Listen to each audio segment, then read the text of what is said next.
विदर्भातल्या अकोल्यामध्ये उष्णतेच्या लाटेनं संपूर्ण जनजीवन विस्कळीत झालंय। रविवारी अकोल्याचा पारा या मोसमातील सर्वाधिक म्हणजे 46.9 अंश सेल्सिअस पर्यंत पोहोचला। त्यामुळे अकोला जगातील सर्वात उष्ण शहरांच्याही यादीत पोहोचलं। आजही अकोल्यात 45 अंश सेल्सिअस तापमानाची नोंद झाली आहे। गेल्या आठवड्याभरापासून अकोल्यातलं तापमान सातत्याने 45 अंशांच्या वर राहत असल्यामुळे दुपारी इथले रस्ते अक्षरशः निर्मनुष्य होत चाललेत। दरम्यान 2019 रोजी अकोल्यामध्ये 47.2 अंश सेल्सिअस इतक्या सर्वाधिक तापमानाची नोंद झाली होती। यंदा तापमानाचा पारा याच्याही वर जाण्याचा अंदाज हवामान विभागाने वर्तवलाय। अकोला तापमानाचा आज नवा रेकॉर्ड करणार का याकडे अकोलेकरांचं लक्ष लागलंय। कारण कालचं तापमान जे होतं 46.9 अंश सेल्सिअस होतं आणि आज 47 ते अकोल्याची वाटचाल सुरू झालेली आहे आणि कालपेक्षाही अधिक उन्हाची दाहकता जी आहे ती जाणवत आहे। अकोल्याचा टावर चौक आहे, या टावर चौकात गर्दी जी आहे त्यावेळेला खूप मोठ्या प्रमाणात असते। मात्र रस्त्यावरली रहदारी जी आहे लोकांची ती फार कमी झालेली आहे, कारण वाढती ऊन जी आहे ती लोकांना घराबाहेर निघू देत नाही आहे आणि जे लोक बाहेर निघालेले आहेत ते उन्हापासून स्वतःचं संरक्षण करण्यासाठी उपकरण असेल, गॉगल असेल, या सर्व गोष्टी घालाव्या लागतात आणि अकोल्यात तुम्ही जर बाहेर निघाले तर या पद्धतीचं उपकरण आणि असा गॉगल तुम्हाला घालावंच लागेल, कारण उन्हाची दाहकता तेवढी आहे। आणि 19 एप्रिल 2019 रोजी जे तापमान होतं 47.2 त्याचा रेकॉर्ड आज अकोल्याचं तापमान मोडते का याकडे सर्वांचं लक्ष लागलं आहे। उमेश आवडे, एबीपी माझा, अकोला। विदर्भात सध्या सूर्य आग ओकतोय। मात्र 29 एप्रिलपासून 3 दिवस विदर्भातल्या काही जिल्ह्यांमध्ये पावसाचाही अंदाज वर्तवण्यात आलाय। वर्धा, यवतमाळ, चंद्रपूरमध्ये पाऊस पडण्याचा अंदाज हवामान विभागाने व्यक्त केलाय। 29-30 के आसपास से तापमान में एक गिरावट देखने को मिलेगी। तापमान जो है फर्दर 2 से 3 डिग्री तक घट सकता है, जिससे लोगों को थोड़ी गर्मी से राहत मिल सकती है। और साथ ही साथ ऐसा अंदेशा लगाया गया कि तापमान के साथ साथ जो अभी कुछ जिलों में, जैसे चंद्रपुर की बात करें, गढ़चिरौली, नागपुर, वर्धा, यवतमाल, इन जगहों पे स्थानीय तौर पे कुछ जगहों पे हल्की बारिश, तेज़ गर्जन और तेज़ हवाएं जिसकी रफ्तार 40 से 50 किलोमीटर प्रति घंटे हो सकती है, ऐसी संभावना जताई गई है। तो आज और कल विदर्भ के लिए कुछ जिलों को येलो अलर्ट पे रखे गए हैं, कुछ जिलों को ऑरेंज अलर्ट पे रखे हैं, क्योंकि यहाँ पे संभावना है कि हीट वेव हो सकते हैं। लेकिन कल से पुनः हम देखेंगे कुछ जिलों में जो है हल्की बारिश और तेज़ गर्जन और तेज़ हवाएं चलने की संभावना है और तापमान में गिरावट देखने को मिलेगी, जो 29, 30, 31, 1 मई तक रहेगी। और हम पुनः देखेंगे 2 या 3 मई के आसपास से तापमान में पुनः वृद्धि देखने को मिलेगा। सध्या विदर्भातल्या नागपूरमध्ये उष्णता एवढी जास्त आहे की सकाळी 11 नंतर घराबाहेर पडणंही मुश्किल होतंय। त्यामुळे सध्या ट्रॅफिक सिग्नलवर महापालिकेनं वाहन चालकांसाठी हिरवी नेट वापरून शेड्स उभ्या केल्या आहेत। शहरातील 34 ट्रॅफिक सिग्नल्सवरती अशा शेड्स उभ्या करण्यात आल्या। सध्या विदर्भात सुरू असलेली कडक उष्णतेची लाट आणि उन्हापासून नागरिकांचा बचाव व्हावा यासाठी नागपूर महानगरपालिकेने शहरातील 34 चौकामध्ये अशा प्रकारे ग्रीन नेट लावलेले आहे। आपण बघू शकतो की टेलिफोन एक्सचेंज चौकातलं हे दृश्य आहे की चौकातनं जे नागरिक ट्रॅफिक सिग्नलवर उभे राहतात त्यांना उन्हापासून त्रास होऊ नये अशा प्रकारे इथे त्यांच्या बचावासाठी ग्रीन नेट लावण्यात आलेले आहे। आणि या व्यतिरिक्त जर आपण का बघितलं तर दुपारच्या वेळेला हे सगळे जे सिग्नल असतात प्रमुख ते देखील बंद ठेवले जातात, कारण की नागपूरचा पारा हा सध्या 45 अंश सेल्सिअसच्या वर गेलेला आहे। सध्या नागपूरमध्ये आज थोडं ढगाळ वातावरण आहे, त्यामुळे पारा थोडा काही अंशी खाली जाण्याची शक्यता आहे। मात्र जो उन्हाच्या झळा आहे किंवा वातावरणामध्ये उष्णतेची जी लाट आहे ती कायमच असल्याचं आपल्याला पाहायला मिळत आहे। टेलिफोन एक्सचेंज चौकातलं बघा की सिग्नल जेव्हा बंद असतो ट्रॅफिक सिग्नल, तेव्हा अशा प्रकारचे नागरिक सिग्नलच्या पुढे थांबतात, तेव्हा त्यांना उन्हापासून बचाव व्हावा त्यांचा, त्यासाठी अशा प्रकारचे ग्रीन नेट इथे लावण्यात आलेले आहे। आणि शहरात जवळपास 34 ठिकाणी अशा प्रकारे वेगवेगळ्या चौकामध्ये या ग्रीन नेट लावण्यात आलेले आहे। आणि या व्यतिरिक्त दिवसभर शहरातली जे उद्यान आहे ते देखील खुली करण्यात आलेली आहे। त्यामुळे उन्हापासून उष्णतेच्या लाटेपासून नागरिकांचा बचाव व्हावा यासाठी नागपूर महानगरपालिकेने देखील आपल्या स्तरावर वेगवेगळ्या उपाययोजना केल्याचं पाहायला मिळत आहे। कॅमेरामॅन मिथुन आत्मनेसह तुषार कोहळे, एबीपी माझा, नागपूर। वाढत्या उष्णतेपासून या परिस्थितीमध्ये दिलासा मिळावा यासाठी काही व्यापाऱ्यांनी आपल्या दुकानामध्ये पाण्याची मिस्ट लावली आहे। त्यामुळे बाहेरच्या तापमानाच्या तुलनेत दुकानाच्या आतमध्ये 7 ते 8 अंश सेल्सिअस तापमान कमी करायला मदत होतीये। त्यामुळे ग्राहकांनाही मोठा दिलासा मिळतोय। विदर्भातल्या वर्ध्यामध्ये उकाड्यामुळे नागरिक चांगलेच हैराण झालेत। वर्ध्याचं तापमान 46.4 अंशांवरती पोहोचलंय। मे महिन्यातही तापमान आणखी वाढण्याची शक्यता आहे। गेल्या 7 वर्षात झालेली प्रचंड वृक्षतोड आणि वाढतं काँक्रिटीकरण या बाबी तापमान वाढीला कारणीभूत ठरत असल्याची नागरिकांमध्ये चर्चा आहे. यवतमाळ जिल्ह्यात गेल्या 10 वर्षातील विक्रमी तापमानाची नोंद झालेली आहे. जिल्ह्याचा पारा 46 अंशांवरती पोहोचलाय. उष्णतेची लाट 30 एप्रिलपर्यंत कायम राहण्याचा अंदाज हवामान विभागाने वर्तवलेला आहे. राज्यामध्ये सर्वाधिक 76% वनक्षेत्र असलेल्या गडचिरोली जिल्ह्याचंही तापमान 44 अंशांच्या पार गेलंय.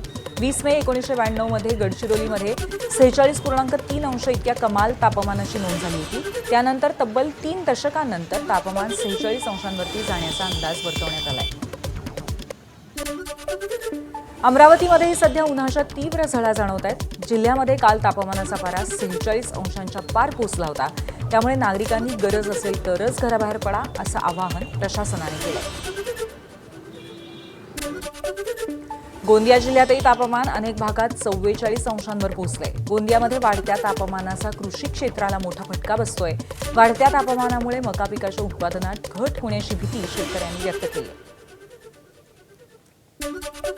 कडक उन्हाळा सुरू झालाय आणि मका कापणीचा वेळ सुरू झालाय. तरी आम्हाला उष्णतेमुळे काम करायला थोडंसं अडचणच जात आहे आणि त्यात असं आहे की कामाला येणारे मजूर पण येत नाहीत, कारण की उष्णता खूप जास्त वाढली आहे. उत्पादनावर परिणाम होतो आणि काही प्रमाणात आपलं नुकसानही सहन करावं लागेल. धुळे शहरासह जिल्ह्यामध्ये तापमानात सध्या मोठी वाढ झाली आहे. आज 45.1 अंश तापमानाची नोंद करण्यात आली. तापमान वाढल्यामुळे जनजीवन विस्कळीत झालंय. दुपारच्या वेळी मुख्य रस्ते ओस पडू लागले. उन्हापासून बचाव करण्यासाठी नागरिक विविध गोष्टींचा आधार घेत आहेत. नागरिकांनी वाढत्या उन्हाच्या पार्श्वभूमीवर काळजी घ्यावी असं आवाहन जिल्हा प्रशासनाने केलंय. राज्यामध्ये उष्णतेची लाट पसरली आणि थंड हवेचं ठिकाण म्हणून ओळख असलेल्या नाशिकमध्येही उन्हाची तीव्रता वाढलेली आहे. गेल्या 8 ते 10 दिवसांपासून 39 ते 40 अंश सेल्सिअसच्या पुढे कमाल तापमान पोहोचलंय. 2 दिवसांपासून ते 41.5 अंश सेल्सिअस इतकं आहे. हे यंदाच्या हंगामातील सर्वात उच्चांकी तापमान आहे आणि गरमीमुळे नाशिककर हैराण झाले.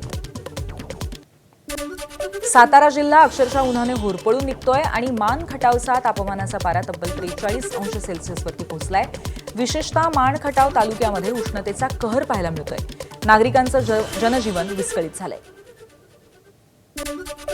मराठवाड्यामध्ये उष्णतेचा पारा वाढलेला असताना बीडमधील एका हॉटेल चालकाचा जुगाड सध्या चर्चेत आलाय.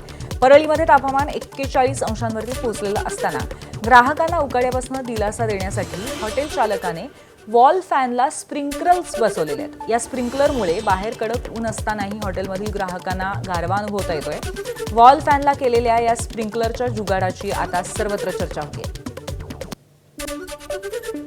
जळगावमध्ये 60 वर्षाच्या नागरिकाचा उष्माघातामुळे मृत्यू झाल्याचा संशय आहे. लोधू पाटील असं मृत इसमाचं नाव आहे आणि एसटी वर्कशॉपच्या बाजूला त्यांचा मृतदेह आढळून आलाय. लोधू पाटील हिंगणे इथे रविवारी सकाळी नातेवाईकाच्या लग्नासाठी गेले होते. त्यानंतर संध्याकाळी ते तिथून निघाले, मात्र घरी न परतल्यामुळे शोधाशोध करण्यात आली. आज सकाळी एसटी वर्कशॉपच्या बाहेर त्यांचा मृतदेह सापडला. राज्यात उन्हाची तीव्रता प्रचंड वाढली आहे. भाजीपाल्याचे दर कमी झालेत. अहिल्यानगरच्या घाऊक बाजारात सर्वच भाज्यांचे दर अर्ध्यापेक्षा कमी झालेत. भाज्यांची आवक वाढली, मात्र उन्हाळी सुट्ट्या लागल्यामुळे हॉस्टेल, कॉलेज, कॅन्टीनला जाणारा भाजीपाल्याची विक्री कमी झाली आहे. उन्हाळ्यामध्ये पाण्याची पातळी खाली जाते. शेतकरी आपल्याकडे असलेल्या उपलब्ध पाण्याचं नियोजन करून भाजीपाल्याची पिकं घेतात, मात्र दर कमी झाल्यामुळे शेतकऱ्यांना गुंतवलेले पैसे सुद्धा वसूल होत नाहीत असं चित्र आहे. माझ्या ठिकाणी दोडका, भेंडी, गवार आणि वांगे घेऊन आलो होतो. मिरची पण होती माझी. दोडक्याला 20 रुपयाचा बाजार मिळाला. दोडका मागच्या आठवड्यात 40-50 रुपये जात होते, आज 20 रुपये भाव आहे. त्यानंतर भेंडीची परिस्थिती 40-50 रुपये जात होती, आज 10 रुपये ते 20 रुपयाच्या दरम्यान विकत आहे. आणि मिरची मागच्या महिन्यात 60-70 रुपये होती, मिरची आज 30-35 रुपये विकते. आणि वांग्याला ते गिरायकच नाही, वांग्या 10-15 रुपये सुद्धा विकत नाही. सध्याची परिस्थिती अशी आहे.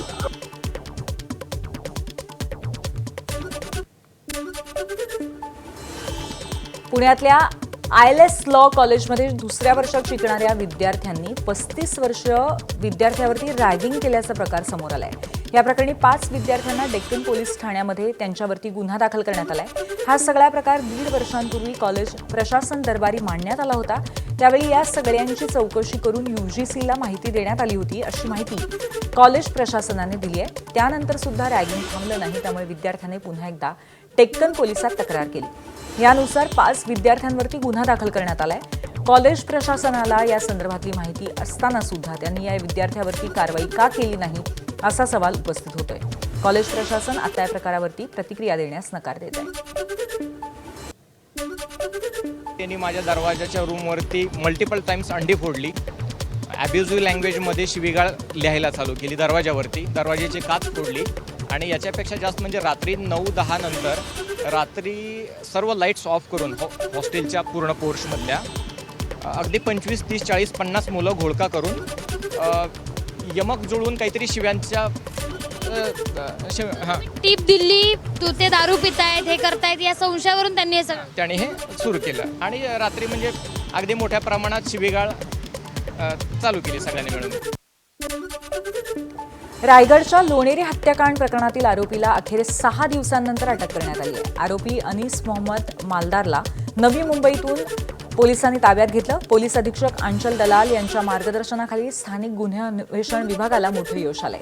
दरम्यान आरोपी अनीसला अलिबाग सत्र न्यायालयामध्ये हजर करण्यात आलं. त्याला 30 एप्रिलपर्यंत पोलीस कोठडी सुनावण्यात आली आहे. लोणेरेच्या ओमकार रेसिडेन्सीमध्ये आरोपी अनीसनं एका 22 वर्षीय तरुणीची निर्घृण हत्या केली होती.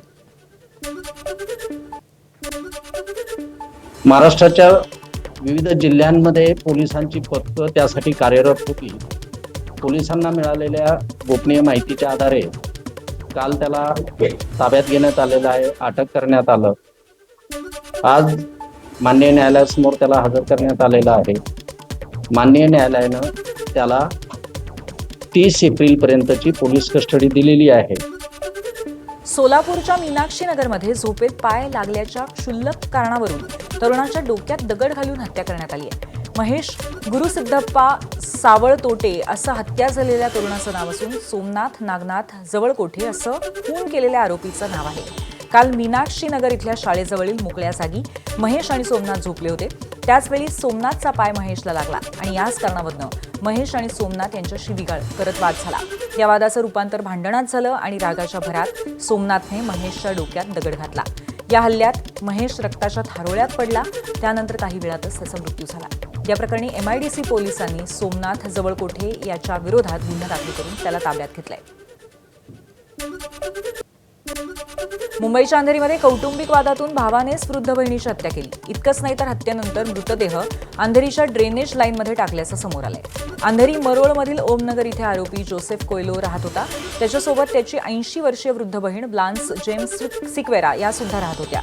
10 जानेवारी 2026च्या रात्री बहीण आणि भावामध्ये कौटुंबिक कारणावरून वाद झाला. यात जोसेफ यांचा राग अनावर झाला आणि त्यांनी ब्लान्स यांना दरवाजातून बाहेर जोरदार धक्का दिला. या धक्क्यामुळे खाली पडलेल्या ब्लान्स यांचा जागीच मृत्यू झाला. बहिणीचा मृत्यू झाल्याचं समजल्यानंतर पोलीस कारवाईसाठी वाचवण्यासाठी जोसेफनं बहिणीचा मृतदेह मुंबई आंतरराष्ट्रीय विमानतळ लिमिटेडच्या जागी पालिकेच्या ड्रेनेज लाईनमध्ये टाकला. तसंच बहीण बेपत्ता झाल्याची खोटी तक्रार अंधेरी पोलीस ठाण्यामध्ये दिली. नांदेडमध्ये 2 मेहुणे आणि सासूने जावयाची हत्या केल्याची घटना घडली आहे. विजय शिंदे असं मृत जावयाचं नाव आहे. त्याने 2013मध्ये आत्याच्या मुलीला पळवून नेत तिच्याशी लग्न केलं होतं. त्यानंतर विजय शिंदे पत्नीला मारहाण करत होता. या मारहाणीला कंटाळून माहेरी बळीरामपूरला ही मुलगी राहत होती. विजय शिंदेने सासूरवाडी गाठक पत्नीला मारहाण केली आणि हा राग मनात ठेवून 2 मेहुणे आणि सासूने जावयाच्या हत्येचा कट रचला. जावयाला धनेगाव शिवारात नेऊन त्याला आधी दारू पाजली. त्यानंतर खंजिराने भोसकलं. यात त्याचा मृत्यू झाला. पोलिसांनी सासू मालनबाई वाघमारेंसह 3 आरोपींना ताब्यात घेतलंय. मुंबईतल्या पायधुनी परिसरामध्ये फूड पॉयझनिंगमुळे एका कुटुंबातल्या 4 जणांचा मृत्यू झालाय. बिर्याणीनंतर कुटुंबाने कलिंगड खाल्लं होतं. मुंबई पोलिसांच्या वरिष्ठ अधिकाऱ्यांनी दिलेल्या माहितीनुसार फूड पॉयझनिंगमुळे एका कुटुंबातील 4 जणांचा मृत्यू झाला. मृत्यूपूर्वी कुटुंबातील एका व्यक्तीने पोलिसांना दिलेल्या जबाबात सांगितलं की त्यांनी सर्वांनी एकत्रितपणे आधी बिर्याणी खाल्ली आणि नंतर कलिंगड खाल्लं होतं. या प्रकरणात पोलिसांच्या मते मृत्यूचं नेमकं कारण पोस्टमॉर्टम अहवाल आल्यानंतर स्पष्ट होईल. अब्दुल्ला डोकाडिया, नसरीन डोकाडिया आणि त्यांच्या मुली आयशा आणि झैनब अशी मृतांची नावं आहेत.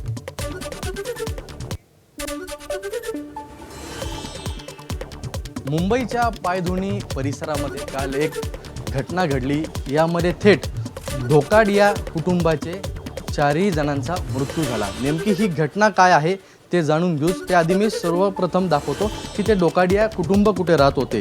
हेच ते घर आहे ज्या ठिकाणी 4ही जणं ही राहत होती. काल त्यांच्या घरी एक स्नेहभोजनाचा कार्यक्रम होता आणि त्यामध्ये बिर्याणीचा बेत होता. बिर्याणीचा बेत झाल्यानंतर रात्री करण्यात आलेला आहे आणि यांनी जे काही फूड सॅम्पल्स आणि कलिंगडचे सॅम्पल्स आहेत पोलिसांनी जप्त केलेले आहेत तसेच त्यांच्या शरीरातील सॅम्पल्स सुद्धा जप्त करून या संदर्भाने या अपघाती अनैसर्गिक मृत्यूची चौकशी चालू आहे. विठ्ठलवाडी आणि उल्हासनगर रेल्वे स्थानकांदरम्यान एक धक्कादायक घटना घडलेली आहे. प्रवासी नितेश कुमार शहा यांच्यावर चाकूने हल्ला करून लुटण्याचा प्रयत्न करण्यात आला. या हल्ल्यात नितेश शहा किरकोळ जखमी झाले. या प्रकरणी आरोपी जोगिंदर सिंग लबाना याला आरपीएफ आणि जीआरपी यांनी तात्काळ अटक केली. मिळालेल्या माहितीनुसार जोगिंदर सिंग लबाना हा उल्हासनगर परिसरातील सराईत गुन्हेगार आहे. या घटनेमुळे प्रवाशांच्या सुरक्षेबाबत पुन्हा एकदा प्रश्नचिन्ह निर्माण झालंय. 1.5 की गाड़ी से खपोली जा रहे थे मार्केट करने, उसी मेरा मोबाइल खींचने का प्रयास किया तो मोबाइल का विरोध किया तो चाकू निकाल कर मेरे को मारा. सरदार मोबाइल भी ले लिया था? नहीं, मोबाइल निकाला था, उसको मैं हाथ पकड़ कर विरोध किया, इसमें मेरा निकाल कर मारा. मीरा भाईंदरमध्ये सुरक्षा रक्षकावर झालेल्या चाकू हल्ल्यामुळे परिसरात तणाव निर्माण झालाय. नयानगर परिसरात पहाटे 4च्या सुमारास अस्मिता क्लब इथे बांधकाम सुरू असलेल्या या इमारतीच्या इथं तैनात सुरक्षा रक्षक राजकुमार मिश्रा यांच्यावर आरोपी झैद जुबेर अन्सारी याने चाकूने हल्ला केला. त्यांना वाचवण्यासाठी आलेल्या दुसऱ्या सुरक्षा रक्षक सुब्रतो सेन यांनाही हल्ल्यात दुखापत झाली आणि मिश्रा गंभीर जखमी झाले. या घटनेनंतर नयानगर पोलिसांनी गुन्हा दाखल करून आरोपीला अटक केली. नाशकातल्या भद्रकाली परिसरात एक धक्कादायक प्रकार घडलाय. मोबाईल पाहत असताना तोल गेल्यामुळे 17 वर्षाचा युवक 4थ्या मजल्यावरनं खाली पडून गंभीर जखमी झाला. अरबाज खान असं जखमी युवकाचं नाव आहे. तो आपल्या घराच्या बाल्कनीत बसून मोबाईल वापरत होता. यावेळी तो बाल्कनीच्या अगदी कडेला बसल्याचं त्याच्या लक्षातही आलं नाही. संतुलन बिघडलं आणि तो थेट 4थ्या मजल्यावरनं खाली कोसळला. या घटनेत अरबाजच्या डोक्याला, छातीला आणि पायाला गंभीर दुखापत झाली. सध्या अरबाज खान याच्यावरती जिल्हा रुग्णालयामध्ये उपचार सुरू आहेत. त्याची प्रकृती चिंताजनक आहे असं डॉक्टरांनी सांगितलंय. मुंबईच्या कांदिवलीमध्ये प्रवाशावरती पाळत ठेवून 90 लाखांची रोकड लंपास करणाऱ्या आरोपीला अटक करण्यात आली आहे. कांदिवली पोलिसांनी ही कारवाई करत गुन्हा उघडकीस आणलाय. तसंच चोरी केलेली 90 लाखांची रोकडही जप्त करण्यात आली आहे. इतर आरोपींचा शोध सुरू आहे. पुणे शहरामध्ये वाढत्या अंमली पदार्थांच्या विळख्याला आळा घालण्यासाठी पोलिसांनी मोठी कारवाई केली. विशेष मोहिमेद्वारे वाघोली, लोणीकंद, लोहेगाव, विमानतळ परिसर, चंदननगर आणि खराडी या भागामध्ये छापेमारी करत पोलिसांनी 11 आरोपींना अटक केली आणि सुमारे 48 लाखांहून अधिक किमतीचा अंमली पदार्थांचा मुद्देमाल जप्त केला. 8 एप्रिल ते 23 एप्रिल दरम्यान ही मोहीम राबवण्यात आली आहे. या कारवाईमध्ये एमडी आणि गांजाची विक्री तसंच सेवन प्रकरणी एनडीपीएस कायद्यान्वये 13 गुन्हे दाखल करण्यात आलेत. या रॅकेटचे धागेदोरे राजस्थानपर्यंत पोहोचल्याचंही समोर आलंय. त्यामुळे तपास अधिक वेगाने सुरू आहे. सातपुड्यातील दुर्गम भागामध्ये आदिवासी बांधवांच्या जीवाशी खेळणाऱ्या बोगस डॉक्टरच्या विरुद्ध अखेर आरोग्य विभागाने धडक मोहीम हाती घेतली आहे. नंदुरबारच्या धडगाव तालुक्यातील छापरी गावात आरोग्य विभागाने छापा टाकून अलिक रॉय या बोगस डॉक्टरला रंगेहात पकडले. मूळचा पश्चिम बंगालचा असलेला हा तरुण कोणत्याही वैद्यकीय पदवीशिवाय गेल्या काही दिवसांपासून या भागामध्ये क्लिनिक थाटून उपचार करत होता. कारवाई दरम्यान त्याच्याकडनं सुमारे 26,000 रुपयांचा अवैध औषध साठा जप्त करण्यात आलाय. या प्रकरणी धडगाव पोलीस ठाण्यात गुन्हा दाखल करण्यात आला असून आरोग्य विभाग आता अलर्ट मोडवर आहे. तुळजापुरामध्ये पालिकेने अतिक्रमण हटाव मोहीम सुरू केली आहे. भवानी रोड, महाद्वार परिसर आणि खडकाळ गल्लीमध्ये 1,500हून अधिक अतिक्रमणांवरती जेसीबी चालवण्यात आलाय. ही मोहीम 3 दिवस राबवली जाणार आहे. 10 वर्षात प्रथमच एवढी मोठी कारवाई होत असल्यामुळे स्थानिक आणि भाविकांनी समाधान व्यक्त केलंय. मात्र काही ठिकाणी तणावही निर्माण झालाय.